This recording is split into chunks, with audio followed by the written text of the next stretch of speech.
یعنی اگر کوئی غریب کرتا ہے تو مثال کوئی بکرا خرید کر آتا ہے یا کوئی جانور خرید کر آتا ہے اور فقیر ہے، شرعی فقیر ہے، تو پھر اسی کو کرنا لازم ہے اس پر جو جانور لے کر آیا ہے، چینج نہیں کر سکتا۔ غنی کر رہا ہے نا جس پر قربانی واجب تھی، جس کے پاس 52.5 تولہ چاندی کے برابر رقم کے برابر مالیت ہو، اس پر قربانی واجب ہوتی ہے نا، ہر ایک پر قربانی واجب نہیں ہوتی۔ تو وہ اگر کوئی جانور لے آتا ہے اور پھر اس کو چینج کرنا چاہتا ہے تو چینج کر سکتا ہے۔ ہاں البتہ یہ ہے کہ جو چینج کر رہا ہے نا اس کی جو مالیت ہے وہ پہلے سے زیادہ ہو یا اس کے برابر ہو، اور اگر اسے کم ہو تو بھئی جتنے پیسے بنتے ہیں وہ اس کی صدقہ کر لے گا۔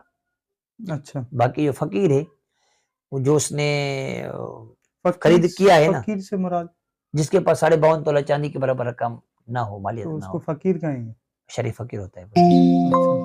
اس پر